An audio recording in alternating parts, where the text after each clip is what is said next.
Fala galera, e aí, tudo bem? Espero que estejam todos bem.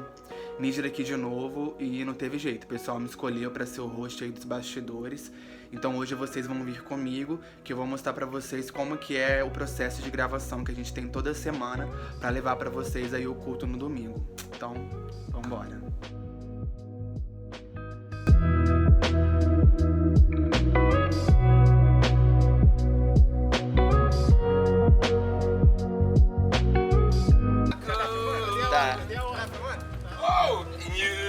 Queria dizer pra vocês aqui, ó, de casa aí agora, que esse aqui, ó, a estrela. 8 horas da gravação. Olha a hora aqui agora, 8h03. Esse é o pastor, hein? Olha, fica de olho.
Everlasting one, nothing else compares to knowing you.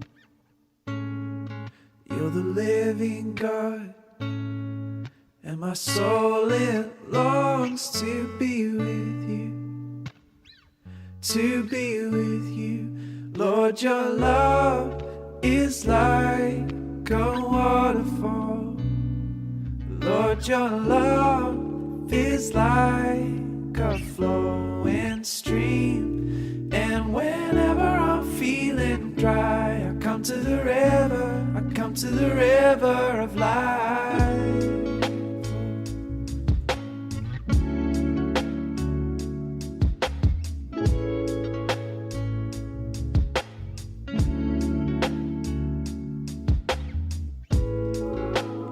Worthy, Lord, of every song that I could sing,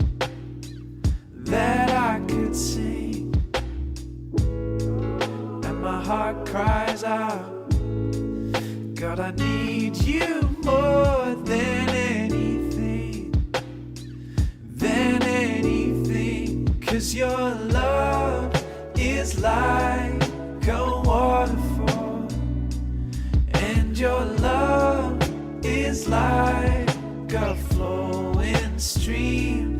And whenever I'm feeling dry, I come to the river of life.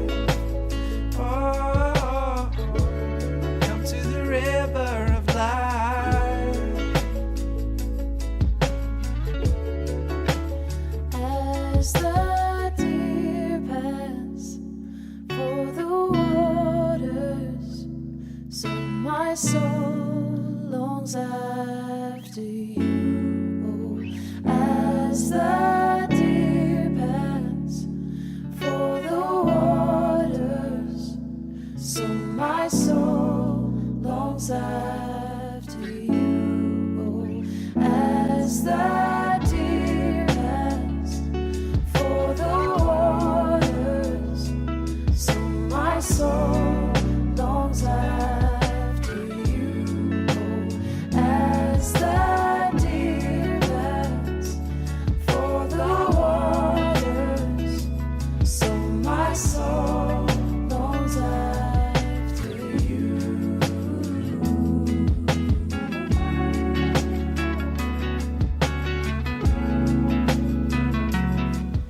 Fala galera, tudo Elton, editor da Capela. Você já respondeu a pergunta no Instagram essa semana, que foi: Jesus era minimalista? Refletiu sobre ela? Então, logo após a oração e o louvor, entre o Pedro com a resposta para vocês, dizendo o que Deus falou com ele essa semana. Então, fique esperto aí que a mensagem hoje está incrível.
Sozinho e ferido, cansado e faminto, que estão no escuro,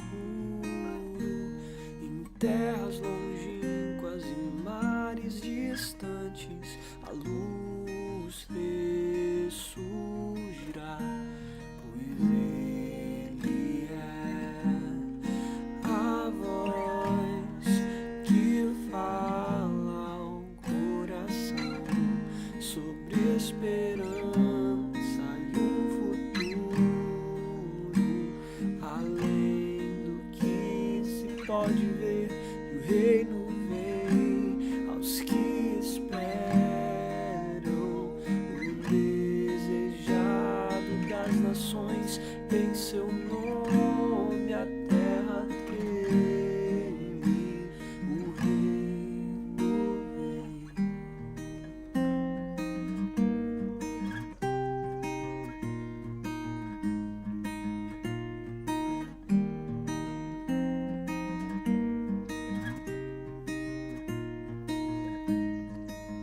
O exaltado e rico, arrogante, orgulhoso, que estão no escuro, em mansões construídas no abuso do pobre, a luz ressurgirá, pois Ele é a voz que fala ao coração sobre esperança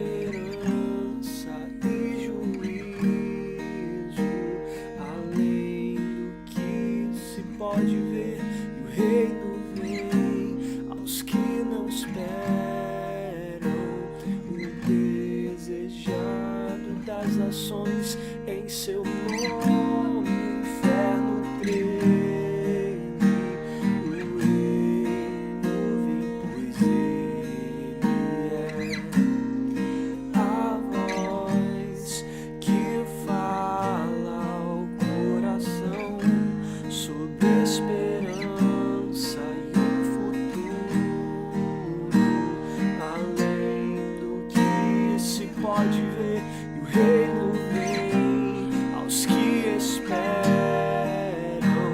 O desejado das nações, em seu nome a terra treme, o reino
Senhor, formoso és, tua face eu quero ver, pois quando estás neste lugar, tua graça invade-me, acende a chama, ó Pai, que uma vez brilhou, vem limpar, brilhar, resplandecer o meu primeiro amor. Senhor, formoso és,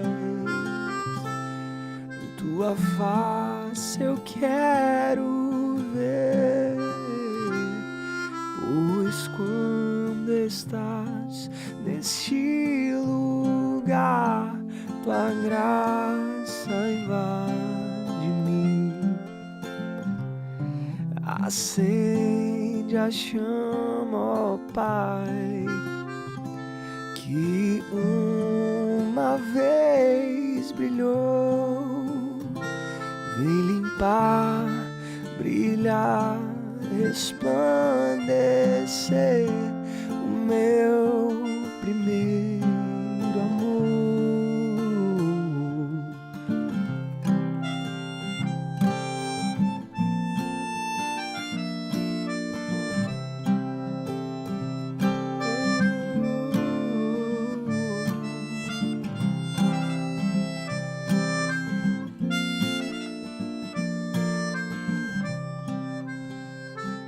Vem limpar, brilhar, resplandecer o meu primeiro amor,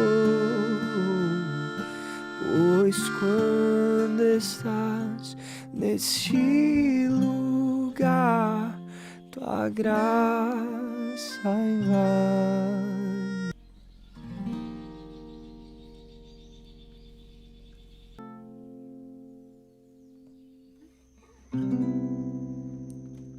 Tu és fiel, Senhor, meu Pai celeste, pleno poder aos teus filhos darás. Nunca mudaste, tu nunca faltaste, tal como eras, tu sempre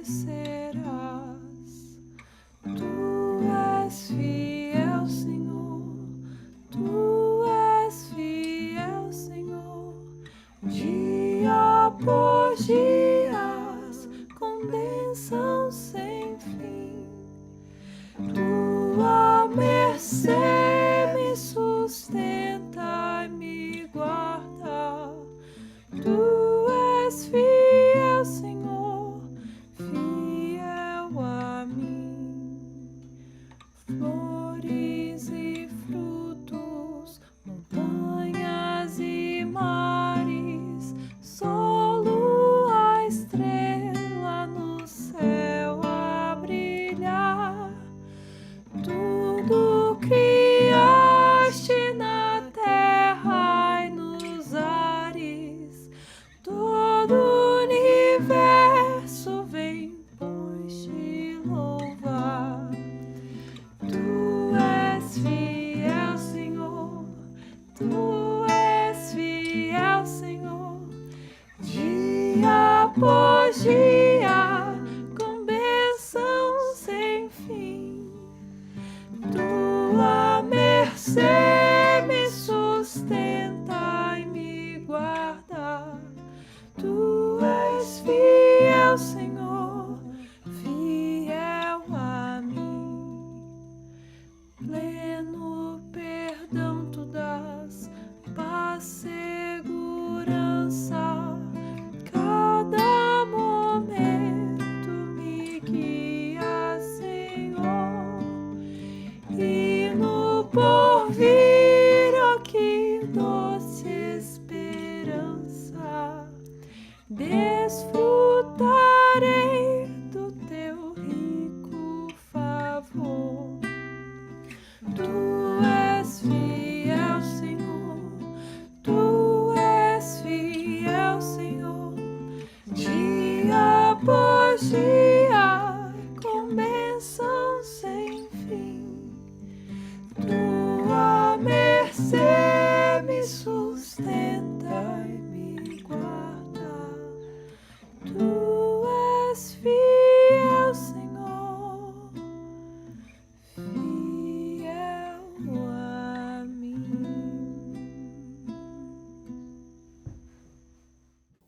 Boa noite mais uma vez, espero que você esteja bem. Se você é novo no nosso canal, seja bem-vindo à nossa igreja, seja bem-vindo à capela, na sua sala. É um prazer para mim poder estar dividindo esse tempo com a sua família, uma honra, na verdade. E se você não é novo aqui, já faz parte da nossa família, você deve ter reparado que está tudo diferente. Hoje, nós vamos falar a respeito de um assunto que você já deve ter visto nas mídias sociais, as perguntas que foram feitas sobre minimalismo. E é por isso que a gente resolveu diminuir todas as distrações para comunicar a respeito desse assunto. Nós vamos levantar algumas coisas que Jesus falou e eu espero que essa mensagem seja edificante para você. Mas antes, gostaria de orar contigo mais uma vez. Aí na sua sala, com a sua família, se você puder fechar os seus olhos, vamos orar mais uma vez. Pai, obrigado pela oportunidade de te servir, de refletir na sua palavra, de te adorar e de sermos igreja. A minha oração hoje, por mais curta que ela seja, é que o Senhor, ao abençoar essas palavras e ao abrir o nosso entendimento, possa nos transformar e nos fazer parecer mais com seu Filho Jesus. Que esse tema, minimalismo, não seja só uma discussão da moda, mas uma ferramenta para nós nos aproximarmos mais do Senhor. Essa é a minha oração, em nome de Jesus. Amém. Durante a semana, você deve ter visto uma pergunta que a gente colocou nas nossas mídias sociais. Jesus era minimalista? O que você acha? Eu recebi várias respostas. Algumas pessoas chegaram até a criticar essa pergunta. E nesse exercício, a opinião das pessoas também me ajudou a refletir. Minimalismo é um tema ou um termo muito conhecido hoje em dia, pela nossa geração. Quando a gente vai nessas lojas de móveis caros, que a gente vê aquela decoração minimalista, que a gente fica com aquela inveja santa, nossa, minha casa nunca vai ser desse jeito. A gente chama aquilo de minimalismo, é um conceito que veio da arte. E nós adotamos esse conceito para um estilo de vida. Muita gente acha que minimalismo tem a ver com ter menos posses, menos dinheiro. E essa pergunta Jesus era minimalista, requer uma explicação desse termo. Então, antes de responder se ele era minimalista ou não, vale a pena a gente falar um pouco a respeito desse tema, minimalismo. Eu não acredito que minimalismo tem só a ver com ter menos coisas ou menos dinheiro. Tem gente que acha que ser minimalista é viver com o mínimo de dinheiro possível. Eu vi uma definição de minimalismo muito interessante, que é o seguinte: é um movimento que te ajuda a enxergar o que importa. Minimalismo é um movimento que te ajuda a enxergar o que importa. Eu gosto de pensar que minimalismo é uma ferramenta. Minimalismo é o pano que limpa o óculos. Se você entender a analogia, quando a gente limpa o óculos, a gente tira toda a sujeira, distrações, e foca naquilo que importa. Então, para mim, o minimalismo é o pano que limpa as nossas lentes. E Jesus era minimalista? Bom, Jesus falou algumas frases como: eu não tenho nem onde deitar a cabeça. Numa época que a nossa galera, essas novas gerações, estão se acostumando com o fato de não ter uma casa própria, mas morar de aluguel, de não ter um carro próprio, mas andar de Uber, de se desapegar das posses materiais e defender uma cultura do acesso. Desde que eu tenha acesso, eu não preciso ter posse. E Jesus, já há 2000 anos atrás, disse frases como: eu não tenho nem a minha casa própria. Jesus disse frases como: não encha o seu celeiro, ou não construa celeiros maiores, mas esvazie o seu celeiro com mais frequência, indicando a ideia de que a gente deve dividir os nossos recursos. Jesus defendia uma vida simples quando ele disse para o jovem rico: vende tudo que você tem, e aí depois você me segue. Quando Jesus envia os seus discípulos em missão, por exemplo, ele diz: não leve roupas extras, leva só o necessário. Engraçado que hoje, 2000 anos depois, se você ligar o seu Netflix, ficou muito famosa uma japonesa chamada Marie Kondo. Ela fala sobre organizar o seu armário. Eu fiz esse exercício lá em casa, foi bem interessante. Minimalismo. Inclusive no Netflix você encontra um documentário sobre minimalismo. Várias pessoas ao redor do mundo começaram a praticar esse estilo de vida. E se a gente levar em consideração todas essas frases que Jesus falou, elas mostram para mim um conceito minimalista. Pelo menos assim eu leio. Eu acredito que Jesus era, sim, minimalista. Se a gente tentar colocar em prática as palavras de Jesus na nossa cultura de hoje, a gente vai perceber um contraste gigantesco. Porque a gente vive na cultura do consumismo, na cultura do quero mais. Você deve ser familiarizado com a ideia de que a gente desperdiça muita coisa. Eu não sei na sua casa, mas na minha casa isso é uma realidade que precisa mudar. A gente desperdiça muito, a gente vive na cultura do consumismo, a gente compra muita coisa. Só para você ter uma ideia, algumas estatísticas interessantes. A respeito de lixo, por exemplo. A gente joga muito lixo fora. Diz que algumas estatísticas dizem que 40% da nossa comida é desperdiçada todos os dias. 40% da nossa comida é desperdiçada todos os dias ao redor do mundo. Só nos Estados Unidos são 165 bilhões de dólares desperdiçados em comida por ano. 165 bilhões de dólares. E falando em dólares, eu lembro de uma outra estatística que eu li, de 2014, já faz algum tempo, hoje deve ser muito pior.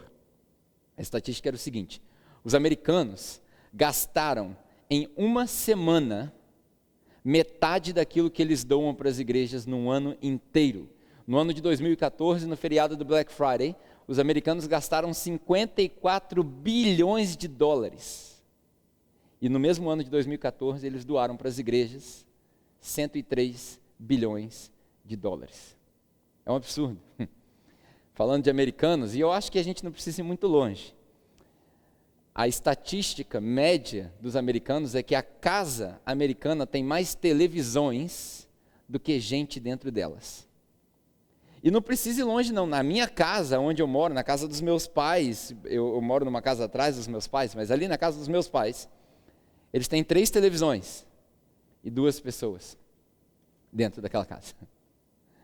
É interessante que quando a gente começa a prestar atenção nessas coisas sobre minimalismo, essencialismo, se você não gostar do nome, ou só o que precisa-ismo, seja lá o que você quiser chamar, a gente se depara com um contraste que é a nossa sociedade. Eu, há um tempo atrás, fiz um exercício no meu guarda-roupa. Não sei se você já fez esse exercício. Eu li um livro há muito tempo atrás, chamado 7, da história de uma mulher que fez um experimento em ter só 7 coisas de cada item. Então ela resolveu ter 7 camisas, 7 calças e por aí vai. Eu fiz esse exercício e eu quis reduzir o meu guarda-roupa. Quando eu comecei o exercício, eu tinha 4 guarda-roupas, tudo amontoado dentro de um só. E aí eu consegui me livrar de 2. E hoje, se bem que o meu guarda-roupa é bem pequenininho, hoje eu resolvi viver, se eu não me engano, se eu lembro de qual, eu tenho 8 camisas, todas elas pretas ou brancas, você já deve ter reparado isso se você viu os nossos vídeos. Eu tenho 4 calças, 2 bermudas e um número saudável de cueca e meia. Boné eu tenho muito. Mas eu fiz essa redução e o que eu fiz? Eu separei em 2 guarda-roupas. Coloquei numa mala, todas as minhas roupas cabem numa mala relativamente grande, e eu guardo elas num lugar bem afastado. De 6 em 6 meses eu troco aquela mala pela mala que eu tenho na minha casa. Assim, eu não preciso comprar roupa e eu tenho a sensação de que eu estou sempre com uma roupa nova. É um exercício interessante que talvez você possa fazer. Antes de entrar nos versículos que eu quero explorar, eu me lembro de uma outra história, de 1974. Eu não era nascido, talvez você que está me assistindo não era nascido. Há quase 50 anos atrás. Um dos ícones da nossa cultura brasileira hoje, muito conhecido por várias pessoas, Mário Sérgio Cortella, conta a história de que em 1974 ele fez parte de um grupo que trouxe 2 índios xamãs para São Paulo. E ao chegarem em São Paulo, aquela equipe levou os índios para passear em vários lugares. E um dos lugares que eles foram foi o recém-inaugurado Ceasa, um mercado gigantesco, que assustou os índios ao chegarem na porta de entrada do Ceasa. Eles olham para aquilo tudo de comida e ficam assustados. Talvez nós teríamos o mesmo sentimento, como diz o Mário Sérgio Cortella, se entrássemos num cofre de banco, porque assim como para nós o excesso de dinheiro significa sucesso na vida, para os índios o excesso de comida significa sucesso na vida. E eles ficaram estupefados com aquele mercado e andaram por aquele mercado, e para encurtar a história, num dos momentos do passeio, eles se deparam com uma criança pobre pegando comida estragada aonde era o despejo do mercado. E os índios repararam aquilo que era um negócio que nós nunca repararíamos, uma criança pobre pegando comida estragada.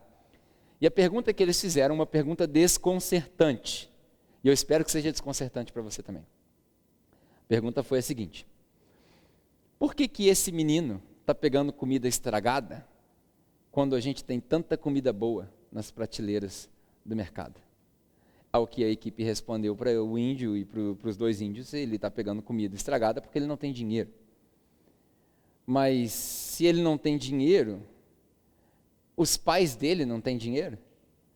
E a equipe, provavelmente estarrecida, responde: claro que não, eles são pobres. E aí os índios perguntam insistentemente: mas por que ele não pode pegar dessa pilha da comida boa? E nesse ponto a equipe já estava estressada e diz: porque para pegar dessa pilha a gente precisa de dinheiro. E aí o índio faz uma última pergunta para eles: por que vocês então não compartilham do seu dinheiro para que essa criança não precise pegar comida estragada? Aquilo foi um choque para a equipe, eles não tinham resposta. E aquilo mexia com eles, porque isso mexe na nossa ferida daquilo que nós entendemos ser uma sociedade equilibrada, onde alguns têm muito e muitos têm pouco. Passaram-se 10, 15 minutos, os 2 índios refletindo naquilo, sem dizer nenhuma outra palavra, chegaram para a equipe e falaram: nós queremos ir embora de São Paulo. E eles levaram eles embora, porque eles não conseguiam entender por que que uma criança tem que comer comida estragada. Eles não conseguiam perceber que é normal uma criança comer comida estragada porque ela não tem dinheiro. Que é normal a gente acumular comida no mercado a ponto de estragar e aquela criança que não tem dinheiro pegar a comida estragada porque ela não tem dinheiro. E eles eram chamados de selvagens. Que ironia. Selvagens somos nós. Porque não deve ser normal uma criança pegar comida no lixo enquanto a gente tem comida no mercado. Chame-me de sonhador, de louco, mas não é normal alguém passar fome enquanto eu e você desperdiçamos 40% da nossa comida todos os dias. Essa experiência mexeu com eles há quase 50 anos atrás. Mas a gente precisa aprofundar mais, porque quando a gente fala a respeito dessas coisas, parece que minimalismo tem a ver só com dinheiro, e minimalismo não tem só a ver com dinheiro. Minimalismo tem a ver com tempo. Tempo, gestão do seu tempo. Para pensar, se você tem menos roupa, você gasta menos tempo decidindo qual roupa vestir. Se você tem menos coisas, você passa a valorizar as coisas que você tem. Eu, por exemplo, fiz um exercício com os meus livros. Eu sou um cara que adoro livros, eu tenho quase 500 livros na minha casa. Pode não ser muito para muitas pessoas, mas ocupa um espaço considerável. E eu fiz um exercício há quase um ano atrás, de manter na minha sala de estar só os livros que tinham valor sentimental para mim. Reduzi para quase 100. Limpou o espaço. Quanto menos coisa, mais valor você dá para as coisas que você tem. Quanto menos dinheiro, menos preocupação você tem. Existe uma expressão no meio dos rappers americanos que eles dizem more money, more problems. Eu gosto de dizer o contrário, no money, no problems. Porque na verdade quem tem muito dinheiro passa muito tempo pensando o que fazer com aquele dinheiro. Aonde investir, qual é o risco, qual é a liquidez desse investimento, qual é o mínimo termo. Se você não tem dinheiro. E isso não é um voto de pobreza, tá? Que fique bem claro. Mas se você não tem muito dinheiro, você não tem muito tempo para gastar com essas decisões. E aí eu juro para você que é a última história que eu vou contar e a gente vai explorar alguns versículos. Eu lembro de uma história, uma parábola, na verdade, moderna, de um empresário muito rico que trabalhou durante a sua vida inteira e ele resolveu, depois de muito trabalho árduo e ganhar muito dinheiro e ter ficado rico, tirar férias numa praia paradisíaca, num local paradisíaco, com um tempo paradisíaco, num hotel paradisíaco. E ele foi, tirou essas férias e, chegando no hotel, ele se hospedou, colocou as suas malas, foi passear na praia. Ao passear pela praia, ele avista um pescador voltando com o seu barco para a praia ali, com uma meia rede de peixes pescados, e ancora o seu barco, desce do barco e aproveita o tempo. Ele olha para aquele pescador durante uns minutos e não consegue se segurar com aquela euforia empreendedora dele, vai até o pescador e diz: olha, eu acho que eu tenho uma ideia para você, você deveria abrir um negócio, você deveria começar um negócio de pescaria, porque você tem aqui tudo na sua mão, todas as ferramentas. No que o pescador vira para ele e diz: para quê? E ele diz: bom, para que você ganhe bastante dinheiro e talvez depois de ganhar bastante dinheiro com seu negócio de pescaria, você possa abrir um segundo negócio e gerar empregos para sua família e outras pessoas, quem sabe abrir um restaurante lá na cidade. E aí o pescador olha para ele intrigado e diz: para quê? E aí ele continua dizendo: porque se você abrir um restaurante, gerar muito emprego e gerar muita receita, você pode abrir outros restaurantes, talvez uma cadeia de restaurantes, talvez uma franquia, e aí ao franquear o seu negócio, você pode cobrar, e aí você junta o seu negócio de pesca com o negócio de franquia, e junto com esse negócio de franquia, você emprega várias pessoas, você vai trabalhar a sua vida bastante, vai ganhar bastante dinheiro. E o pescador olha para ele com toda serenidade e diz: para quê? E o empresário conclui dizendo: bom, para que no final da sua vida você tenha um império de negócios, tenha bastante dinheiro e possa tirar férias num lugar paradisíaco, com um tempo paradisíaco, com um clima paradisíaco. E o pescador olha para ele e diz: eu já sou rico e eu vivo de férias. Isso mostra para a gente que nem tudo na vida se compra com dinheiro. As coisas que nós mais aproveitamos, bem provavelmente, custam zero. Um outro princípio interessante para você: se você aprender a viver com menos, você sempre vai ter mais. Se você aprender a viver com menos do que você precisa, você sempre vai ter mais do que o que você precisa. Esse é o princípio da prosperidade. E por último, minimalismo não é só sobre coisas, dinheiro, tempo. Minimalismo é sobre distrações. E distrações, é bem provável que você esteja assistindo isso daqui numa mídia social. Nós publicamos as nossas coisas no YouTube. Se esse vídeo foi pirateado, baixado e talvez daqui a anos você está assistindo em outro lugar, eu não sei. Mas na nossa época, agora em maio de 2020, esse vídeo está sendo publicado no YouTube, uma mídia social. E que coisa distrativa é a mídia social. As mídias sociais, elas nos distraem daquilo que realmente importa. E olha que interessante, falando de minimalismo. Quanto mais distração, mais propício ao pecado você está. Quanto menos distração, menos propício ao pecado você está. Não estou querendo dizer que você vai se tornar mais ou menos pecador por causa das distrações.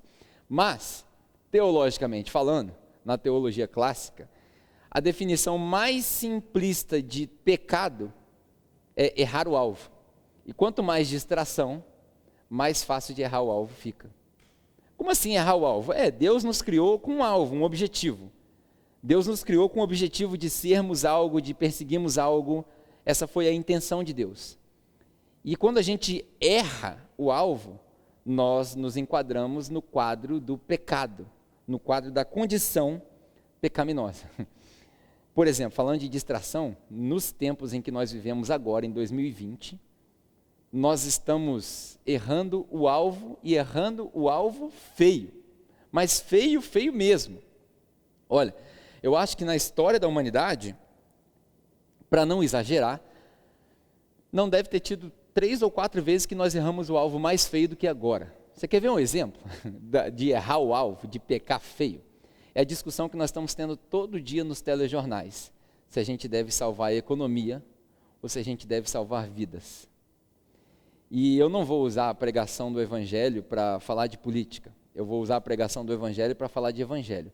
Na escolha entre economia e vidas, todos nós devemos escolher vida, ainda que nos custe a economia. Mas a economia vai gerar morte lá na frente. Eu sei, mas a gente não tem poder de controlar o futuro. A gente só consegue controlar o que a gente pode fazer hoje. A gente pode até planejar, mas a palavra de Deus que nos instrui diz que no coração do homem há muitos planos, mas Deus é o propósito de Deus que permanece. Então, meus amigos, entre economia e vida, essa discussão é uma discussão besta e uma discussão bestilizada. É para quem não tem... É uma discussão que não leva a lugar nenhum. A gente não deve discutir ou um ou outro. A gente salva vidas e ponto final. Essa, pelo menos, é a ideia que Jesus nos passa. Tão distraídos nós estamos com todas essas coisas que a gente erra feio e peca ao discutir se a economia é mais importante do que as vidas que estão se perdendo. A gente erra o alvo. E que alvo é esse? É sobre isso que eu quero falar contigo. Eu acredito, na minha opinião, e eu nunca quis que a minha opinião fosse a opinião correta, você tem liberdade para discordar de mim, mas eu acredito que Jesus, nesse ponto, era um cara minimalista. Em alguns episódios, e hoje eu vou ressaltar só um, Jesus é confrontado com uma pergunta. A pergunta é mais ou menos a seguinte: Jesus, qual é o mandamento mais importante? Qual é o mandamento primordial? Qual que vale mais? Se for para obedecer, qual que é o mandamento? E aí Jesus responde de uma forma minimalista. Jesus diz, bom, o mandamento mais importante é amor. É amar. Amar a Deus e amar o próximo. Essa é uma resposta simplista, minimalista, jesuísta da pergunta. E a gente encontra um texto em Marcos capítulo 12, se você tiver sua Bíblia aí, você pode ir encontrando a sua Bíblia, mas é ali onde Jesus vai falar a respeito dessa resposta minimalista. Amar é o resumo de todo o mandamento. Aí eu te pergunto, antes da gente entrar no versículo, possuir 37 pares de sapatos demonstra amor a alguém? Só você. E um amor doentio, na verdade, porque ninguém precisa de 37 pares de sapatos. Ou acumular dinheiro demais, guardar o dinheiro, demonstra amor para alguém? Claro que não. Se distrair com mídias sociais e gastar o seu tempo mal gasto, isso também não demonstra amor a ninguém. Ficar fissurado com as últimas peças tecnológicas, você tem que ter o primeiro, isso também não demonstra amor por ninguém. Quando Jesus é perguntado a respeito desse mandamento, ele responde dessa maneira. Marcos, capítulo 12, do versículo 28 ao 34. São 6 versículos, e dali nós vamos tirar algumas conclusões. Vamos ler comigo? Marcos 12, do 28 ao 34. É um contraste fantástico entre o que Jesus prega e o estilo de vida que nós vivemos. Vamos lá. Diz o seguinte: um dos mestres da lei, os religiosos que entendiam da lei, aproximou-se e os ouviu discutindo. Era Jesus discutindo com os discípulos ali e com algumas pessoas ao redor. Notando que Jesus lhe dera uma resposta boa ao último debate que aconteceu, ele lhe perguntou: de todos os mandamentos, qual é o mais importante? E aí respondeu Jesus: bom, o mais importante é este: ouve, ó Israel, o Senhor, o nosso Deus, o Senhor é o único Senhor. Ame o Senhor, o seu Deus, de todo o coração, de toda a sua alma, de todo o entendimento e de todas as suas forças. E o segundo, aí Jesus acrescenta um ponto aqui, a resposta, porque note que o cara perguntou qual é o, no singular, e aí Jesus responde 2 mandamentos, que mais na frente nós vamos ver que é um só. Mas Jesus responde aquilo que ele não perguntou. Jesus responde o seguinte: o segundo é este: ame o seu próximo como a si mesmo. Não existe mandamento maior do que estes. E nenhum desses 2 mandamentos é novos, tá? Jesus está repetindo aqui 2 versículos antigos, do Antigo Testamento. Deuteronômio, capítulo 6, versículo 4, e Levíticos, capítulo 18, versículo 19. Já já eu vou falar um pouquinho a respeito disso. E aí Jesus continua aqui no texto de Marcos. Muito bem, mestre, responde o mestre da lei. Você está certo quando diz que Deus é único e que não existe nenhum outro além dele. E amá-lo de todo o coração, de todo o entendimento e de todas as nossas forças, e amar ao próximo como a si mesmo, é mais importante do que todos os sacrifícios e ofertas, o que também não é novo. O mestre da lei, por ser um mestre da lei, era obrigado a saber disso. E esse texto que ele acaba de citar, que é amar ao próximo como a si mesmo, de Levítico, é um reflexo da lei do Antigo Testamento. Em vários locais do Antigo Testamento, em todos os livros dos profetas, a gente vê algumas indicações de que Deus já não queria mais os sacrifícios rituais, que ele estava preocupado com outra coisa. E aí ele continua dizendo o seguinte: vendo que ele tinha respondido bem, isso Jesus vendo que ele tinha respondido sabiamente, Jesus lhe disse: você não está longe do reino de Deus não. O que seria uma afronta para aquele mestre da lei. Esse mandamento que Jesus respondeu, ele na verdade ele é um Ctrl+C, Ctrl+V, copia e cola do Antigo Testamento. Jesus usa 2 textos, como eu disse, Deuteronômio, capítulo 6, versículo 4, e Levíticos, capítulo 18, versículo 19. O mandamento de Deuteronômio é o mandamento que se tornou, talvez, o versículo mais importante e mais precioso da cultura judaica. Talvez esse Deuteronômio 6,4 seja para os judeus o que João 3,16 é para nós, ou o que o Pai Nosso é para nós. Esse texto, que é um texto onde Deus fala através de Moisés que os judeus deveriam ensinar os seus filhos nas mesas de jantar, durante os seus rituais, a reconhecer que Deus é um só, que Deus é único e que Ele é o nosso Deus, que nós somos propriedade dEle, era o entendimento que os judeus tinham. Esse versículo continua dizendo que nós devemos amar a Deus de todo o nosso coração, de toda a nossa alma e de todo o nosso entendimento.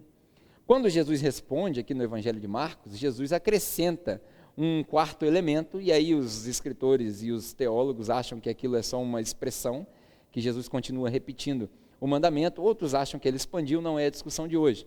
Mas no mandamento de Deuteronômio, capítulo 6, versículo 4, eles aprendem que eles devem amar a Deus de todo o coração, de toda a alma e de toda a força. O que também é importante a gente ler e entender no contexto hebraico, o que isso significa. Muitas pessoas podem pensar que amar a Deus de todo o coração é colocar todo o nosso sentimento no amor a Deus. E não é isso. Na verdade, para o judeu, o coração é o centro da razão, é o centro do nosso entendimento. E o que ele quer dizer com esse versículo é que tudo que nós conseguimos entender com o nosso cérebro parte de Deus. Ou seja, começa em Deus. Nada acontece sem que venha dele. É por isso que a gente lê que toda boa dádiva que vem do alto vem de Deus.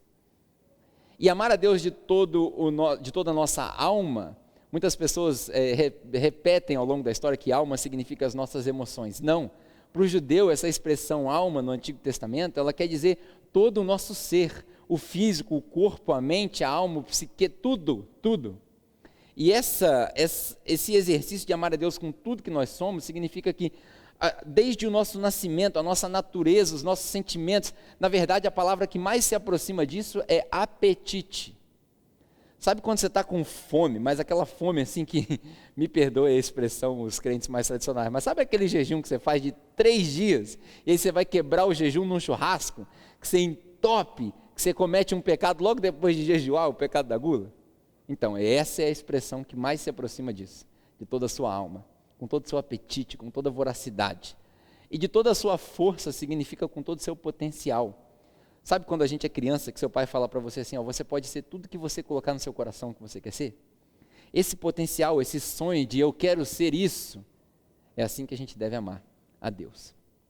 Então Jesus repete isso. Só que Jesus, além de repetir isso, ele acrescenta Levíticos capítulo 18, versículo 19. E aí a gente não consegue, a maioria das pessoas passa despercebido por isso. Jesus diz, olha só, além de amar a Deus desse jeito, você deve amar o próximo como a si mesmo. E muita gente também interpreta isso errado, diz que a gente tem que se amar primeiro para depois amar o próximo, o que é o ensinamento mais errado que você pode entender na face da terra. Amar o próximo como a si mesmo é considerar que não há próximo e que o próximo é você. Por isso você faz melhor para ele do que para você. É por isso que Jesus fala, quando alguém te pedir o seu casaco, você dá também a sua túnica, quando alguém te pedir para andar 1 milha, você anda 2, que tem todo um contexto histórico, eu não vou entrar nisso hoje. Mas amar ao próximo não é isso que a gente aprendeu. Amar ao próximo é dar para ele o meu melhor. Isso é amar ao próximo. Jesus acrescenta esse mandamento e diz, esses 2 são um só. Por que será? Por que você acha que Jesus colocou Levíticos aí, amar o próximo, como um dos grandes mandamentos? Vai, aproveita que você está na sua sala aí, vou te dar uma pausa aí de 10 segundos, vai. 1, 2, 3, responde aí. Por que você acha que Jesus perguntou, que Jesus colocou amar ao próximo? 7, 8, 9, 10. Aí você bate assim, vou responder. Na minha opinião, eu acredito que Jesus colocou amar ao próximo como a si mesmo, em padrão de igualdade com amar a Deus, porque não tem como fazer um sem o outro. Não tem como fazer um sem o outro. Não é à toa que a gente lê o apóstolo João, o apóstolo mais próximo de Jesus, quando ele escreve a sua carta às igrejas, ele diz que quem diz que ama a Deus e odeia o seu irmão, na verdade não entendeu nada, porque quem ama conhece a Deus, porque Deus é, fala aí da sua casa, amor. Deus é amor. Então, se você ama, você conhece a Deus. Talvez Tiago, o próprio irmão de Jesus, fala, cara, fé sem obra é morta. E nesse contexto, a gente pode pegar emprestado esse versículo para dizer o seguinte, dizer que ama a Deus e não amar o próximo é balela. Então, eu acredito que Jesus colocou junto essas duas frases, né, amar ao Deus e amar ao próximo, porque não tem como fazer um sem o outro. E aí olha que interessante, como os judeus queriam obedecer a lei ao pé da letra, eles foram tão longe que eles entenderam, amar a Deus e amar ao próximo. E eu vou te contar uma história que talvez você já tenha ouvido, mas talvez nunca tenha percebido o que eu vou te falar agora. No meio dessa discussão aparece um outro entendedor da lei, talvez o mesmo, a gente não consegue identificar o certo, mas aparece um cara ali na história e fala assim, mas Jesus, olha só, eu vejo que você respondeu bem, e no Evangelho de Marcos você não vai encontrar isso nesses versículos que a gente leu. Mas se você ler lá em Lucas, no relatório de Lucas, que é a referência dessa passagem, nasce uma discussão de onde vem a história do famoso bom samaritano. Esse rapaz pergunta para Jesus o seguinte, Jesus, mas beleza, amar a Deus e amar o próximo, mas quem é o meu próximo? A natureza por trás dessa pergunta é o seguinte, eu preciso descobrir quem é meu próximo, porque se esse cara que está aqui não for meu próximo, eu não preciso amar ele. Eu vou amar só quem eu preciso amar, porque eu quero cumprir a lei. E aí nessa história, para responder essa pergunta, Jesus conta uma história, uma parábola. que nós chamamos da parábola do bom samaritano. Você já deve ter ouvido essa história, não é uma história particular da igreja, é muito comum. Na verdade, eu podia pregar outra mensagem sobre a história do bom samaritano. Olha quanta coisa tem ali, né? Se a gente fosse usar do recurso da alegoria, eu podia dizer para você que o samaritano é Jesus, que ele veio de um lugar onde ninguém esperava que ele viria, que ele não veio na carruagem, mas ele veio no jumento, que ele era pobre, que ele não tinha expectativa nenhuma, o povo não tinha expectativa nenhuma a respeito dele. Eu podia te dizer que a estrada é o caminho que a gente faz até encontrar com Deus, porque eles estavam indo ali a caminho de Jerusalém. Eu podia te dizer que quando Jesus, o samaritano, encontra aquele cara que está caído na estrada, que foi roubado, pisoteado e espancado, que aquela pessoa quase morta lá somos nós, e que enquanto nós estávamos lá deitados sem conseguir reagir, prontos para morrer, ou já mortos, virtualmente mortos, aparece Jesus, o bom samaritano, e aí ele passa óleo nas nossas feridas, e eu podia te dizer que o óleo é a unção do Espírito Santo, que cura imediatamente aquela pessoa que está no pecado, e que é regenerada, e que quando ela é regenerada espiritualmente, ela recebe vida nova. Então todo aquele que está em Cristo é uma nova criatura, as coisas velhas passaram, eis que tudo se fez novo. Mas embora ele tenha sido curado imediatamente, regenerado imediatamente, existe um processo de santificação, onde a gente encontra os frutos do Espírito, ou o fruto do Espírito com várias manifestações. E aí Jesus, sendo misericordioso e vendo que só aquele óleo imediato não é o suficiente, não para a vida cristã, é o suficiente para a salvação dele, mas não para a vida cristã, coloca ele no animal dele e leva ele para a hospedaria. Eu podia te dizer que a hospedaria é a igreja que cuida daquele que foi recém-convertido e até que as suas feridas sejam saradas e ele esteja pronto para fazer o mesmo. Até que o noivo, até aquele que nos socorreu lá na estrada, que nos salvou, porque nós estávamos mortos, volte para pagar as nossas despesas. E eu podia te dizer que quando ele volta para pagar as nossas despesas, é como que Jesus na cruz paga o preço do meu e do seu pecado, porque é assim que a palavra diz, que ele pregou na cruz toda a carta de débito que nós tínhamos, e nós agora estamos livres, porque foi para a liberdade que Cristo vos libertou. Então se o Filho de Deus verdadeiramente libertar, você será livre. Eu podia te dizer tudo isso. Dá uma mensagem fantástica, não dá? Mas não é isso que eu quero falar hoje. Na verdade, eu quero desconstruir algumas coisas, porque a gente sempre entendeu o sacerdote e o levita como vilões dessa história. Na história, o samaritano, como a gente já viu aqui, foi assaltado e espancado e estava lá virtualmente morto. É uma parábola, lembre disso, é um exagero para explicar uma história. É uma história que não existiu. E aí aparece o samaritano para socorrê-lo. Quando o primeiro elemento que passa na história, um sacerdote, um sumo sacerdote, passa pelo cara na estrada e desvia, ele fez certo. Hã? Como assim? Ele fez certo. Ele desviou porque, de acordo com Deuteronômio, de acordo com a lei, o sacerdote não pode entrar em contato com uma pessoa naquele estado, porque ao tocar nas feridas, no sangue, ele se torna impuro cerimonialmente. E lembre que eles estavam a caminho de Jerusalém. E essa história foi contada no momento da história, muito provavelmente para indicar que eles estavam indo em direção ao templo em Jerusalém para participar de um festival. E o sacerdote não pode ficar cerimonialmente sujo, cerimonialmente impuro, porque se ele ficar impuro, ele não pode participar do festival. Se ele não participa do festival, ele não vai ao templo. Se ele não vai ao templo, ele não encontra com Deus. Se ele não encontra com Deus, seus pecados não são perdoados. E se os pecados dele não são perdoados, o pecado do povo também não é perdoado. Então ele fez certo. Ele obedeceu à lei. O levita, que passa logo depois do sacerdote, segue o exemplo do sacerdote. Porque, para quem conhece um pouco da história dos judeus, o levita era responsável pela organização dos cultos e das cerimônias. E ele não podia ficar cerimonialmente impuro, porque ia demorar 7 dias para ele ficar limpo. E ele ia perder o festival. Ele também cumpriu a lei. E é por isso que a gente lê que a lei mata. A lei mata. Quando aparece o samaritano na história, ele não cumpre a lei. Ele cumpre só Levítico. Deuteronômio ele deixa de lado. Ele cumpre Levítico e ele ama o próximo. Ele tem compaixão. Ele se compadece daquela pessoa na estrada. E quando isso acontece, ele cumpre automaticamente Deuteronômio, capítulo 6, versículo 4. A minha conclusão dessa história é o seguinte: você amar o próximo sem amar a Deus é altruísmo. Qualquer um pode fazer.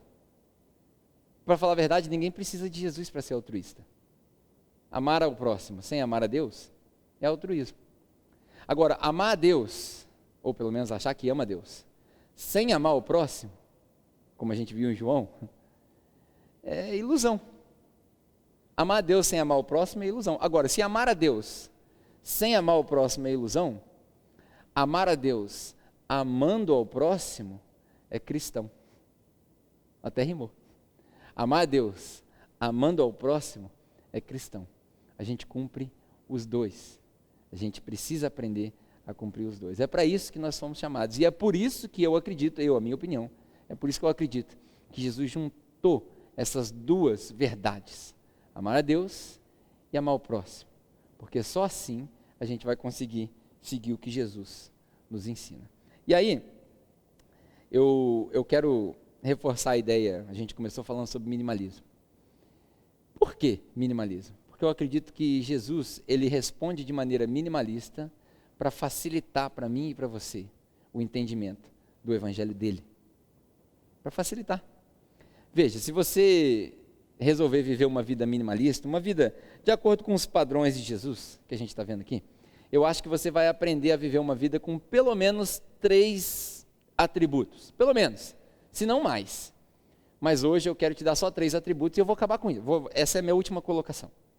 3 atributos de uma vida minimalista. Eu sempre digo que eu não tenho a pretensão de te converter ao evangelho. Mas se eu conseguir te transformar numa pessoa minimalista, eu acho que você vai dar um passo a mais em direção a Jesus. Mesmo que você não seja crente, esquece esse negócio de igreja, esquece esse negócio de religião, não é disso que eu estou falando. Estou falando de um relacionamento com uma pessoa viva. Esse que te buscou lá na estrada e que te busca lá na estrada. Eu acredito que ao resolver viver uma vida assim, você vai colocar na sua vida 3 atributos. O primeiro deles é contentamento. Contentamento. Eu acredito que contentamento é uma das principais características da vida de um cristão. Todo cristão deve aprender a ter contentamento. É o segredo de uma vida feliz. Como eu disse, se você viver com menos do que você precisa, você sempre vai ter mais do que o que você precisa. Contentamento. Eu vejo alguns versículos na Bíblia que são muito famosos, que a gente pode citar aqui. Né? O primeiro deles, Filipenses capítulo 4, se não me engano, versículo 12, quando Paulo fala aquele versículo, eu posso todas as coisas naquele que me fortalece. Você que é cristão, você lembra desse versículo? A gente usa esse versículo fora de contexto pra caramba, né? Eu posso vencer esse gigante. Não tem nada a ver uma coisa com a outra.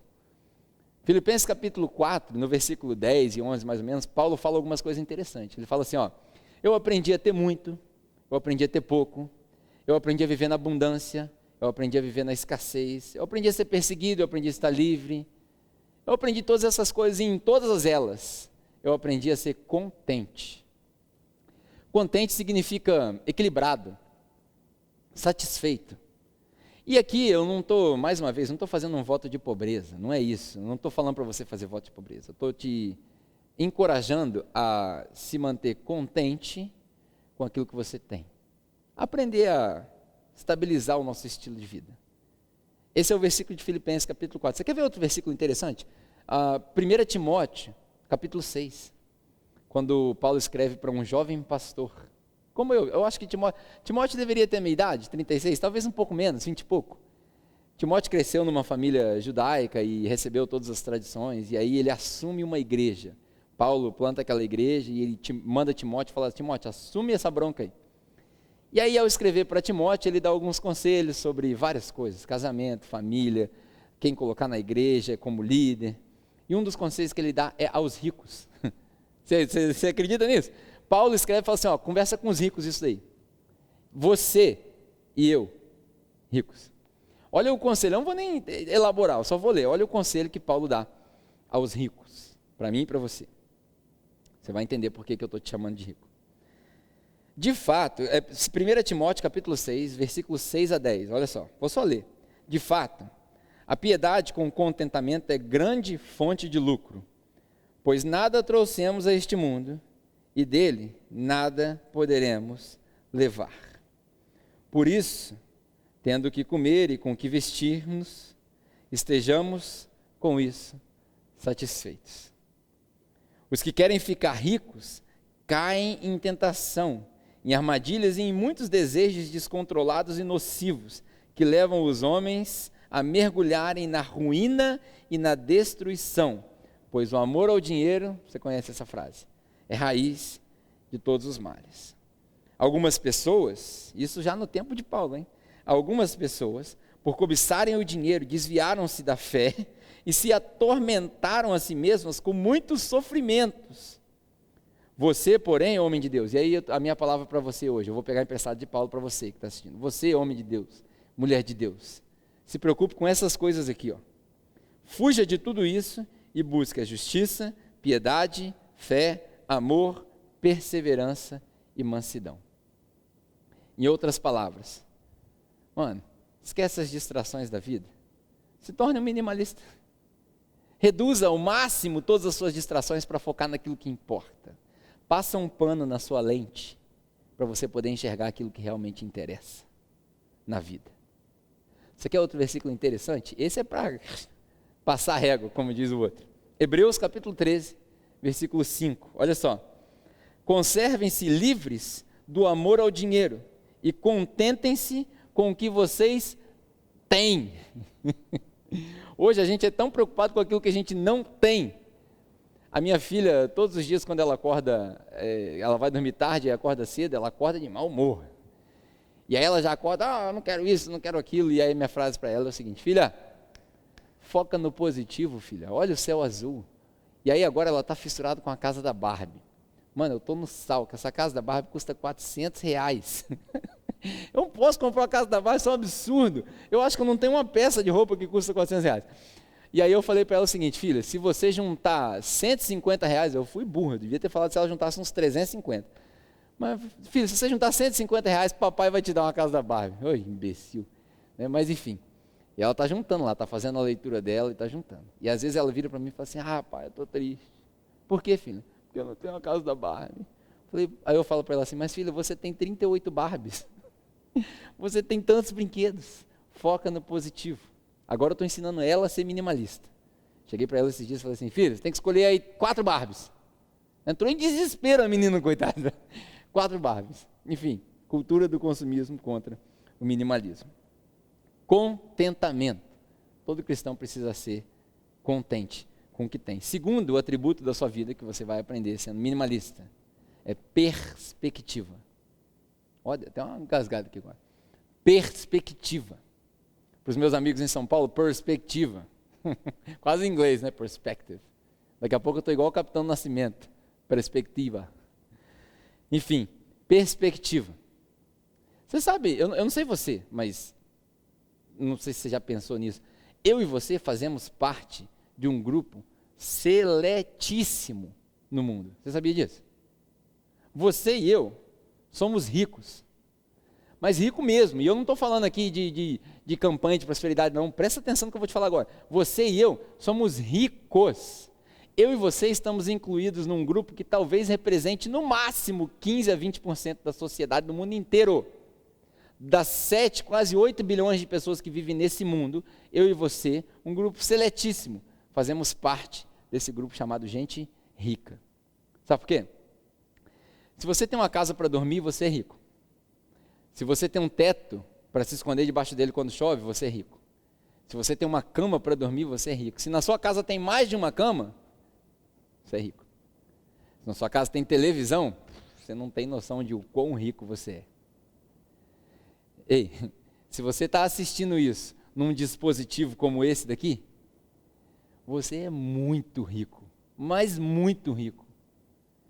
Se você tem 2 dispositivos desse daqui, como eu, um iPad e um iPhone, mano, você pode se considerar milionário. Não no sentido de ter milhões, mas milionário no sentido de ser muito afortunado. Agora, se você tem 2 dispositivos desse daqui e um desses dispositivos está ligado numa televisão e você tem internet, você é muito rico. Você quer ver outra coisa? Se você comeu hoje, você é rico. Se você tinha mais de uma opção na sua mesa, você é rico. Se você teve refrigerante na sua mesa, você é rico. Se você almoçou e jantou, você é muito rico. Se você tomou café da manhã, almoçou e jantou, você é tão rico que talvez 5% do mundo não se iguale a você. Você e eu somos ricos. Perspectiva. Comparado ao restante do mundo, eu e você somos ricos. E aqui vem um negócio interessante sobre perspectiva, porque a gente acha que a gente precisa ter muito para poder contribuir. E eu quero compartilhar contigo um outro versículo sobre perspectiva. 2 Coríntios, capítulo 9, que na verdade para nós aqui na capela é o capítulo chefe sobre generosidade, sobre dinheiro. Aqui quando a gente fala de dinheiro, o mandamento é 2 Coríntios, capítulo 8 e 9. Que é o cada um contribua segundo está no seu coração, porque Deus ama quem dá com alegria. Mas eu vou ler para você, do versículo 6, é o versículo 6? Não, versículo 6 ao 9, isso mesmo. 2 Coríntios, capítulo 9, versículo 6 ao 9. Diz o seguinte: lembrem-se, aquele que semeia pouco também colherá pouco, e aquele que semeia com fartura também colherá fartamente. Cada um dê conforme determinou em seu coração, não com pesar ou com obrigação, porque Deus ama quem dá com alegria. Nós já falamos disso daqui. Eu quero que você preste atenção nisso aqui agora, nessa parte aqui. Ó. E Deus é poderoso para fazer que lhe seja acrescentada toda a graça, para que em todas, presta atenção no toda, tá? Toda a graça, para que em todas as coisas, em todo o tempo, tendo tudo o que é necessário. Olha só, em todo tempo, em todas as coisas, em tudo, tendo o necessário. Deus nunca prometeu excesso. Excesso é coisa do homem corrupto e egoísta. Excesso é coisa do homem que não valoriza a vida do outro homem. Deus nunca prometeu excesso. Não financeiramente, pelo menos. E aí ele diz aqui, ó, em tudo, tendo o necessário, vocês vão transbordar em boas obras. Como que isso é possível? Tendo só o necessário, eu transbordo em boa obra. Que loucura é essa? Como que isso é possível? É o paradoxo da generosidade. Como está escrito, Paulo repete um versículo do Salmo 112, que é, ele distribuiu aos pobres e a sua justiça dura para sempre. Minha pergunta para você: o que você está fazendo com a sua riqueza?